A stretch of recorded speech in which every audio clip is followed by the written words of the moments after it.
Mastering Aperture in Cinematography, the Essential Guide. We are Grimehouse Films. Welcome to our video on Mastering Aperture in Cinematography. As a crucial component of the exposure triangle, understanding aperture is vital for every aspiring filmmaker. Let's dive into the world of aperture and discover how it can help you create visually stunning footage. What is aperture? Aperture refers to the adjustable opening within a camera lens that controls the amount of light entering the camera. Measured in f-stops, the aperture size has a direct impact on the exposure and depth of field in your footage. How aperture works? Aperture works by opening or closing the diaphragm within the lens, controlling the light's passage through the lens and onto the camera's sensor. The size of the aperture is expressed as an f-stop number, such as f1.4, f2.8, or f16. Lower f-stop numbers represent a larger aperture opening, while higher f-stop numbers correspond to a smaller aperture opening. Aperture and depth of field. One of the most significant effects of aperture is its impact on the depth of field, DOF, in your footage. Depth of field refers to the range within your image that appears sharp and in focus.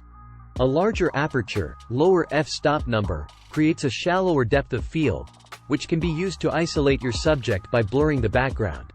Conversely, a smaller aperture, higher f-stop number, results in a deeper depth of field, keeping more elements in your scene in focus.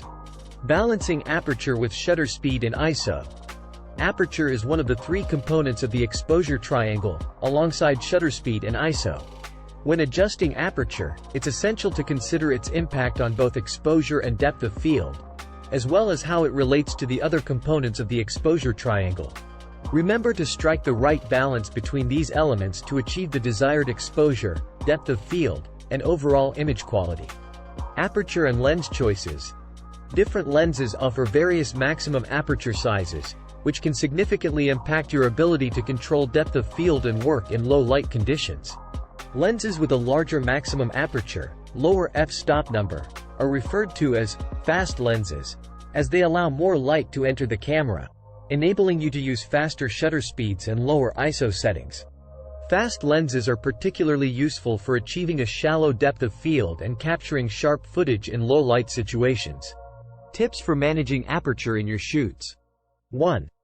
Experiment with different aperture settings to understand the relationship between aperture size, depth of field, and exposure. 2. Utilize lenses with a wide range of maximum apertures to have more creative control over depth of field. 3. Remember that a lower f-stop number corresponds to a larger aperture and shallower depth of field, while a higher f-stop number represents a smaller aperture and deeper depth of field. 4. Be mindful of the exposure triangle and consider how changes in aperture will affect shutter speed and ISO settings. 5. Practice using aperture to create different moods and visual styles in your footage, from isolating subjects with a shallow depth of field to capturing expansive landscapes with a deep depth of field. Conclusion. Mastering aperture is essential for controlling depth of field and exposure in your cinematography. By understanding how aperture works and learning how to balance it with shutter speed and ISO, you'll be on your way to creating visually stunning and captivating footage. Now it's time to put your newfound knowledge into practice and explore the creative possibilities aperture control offers.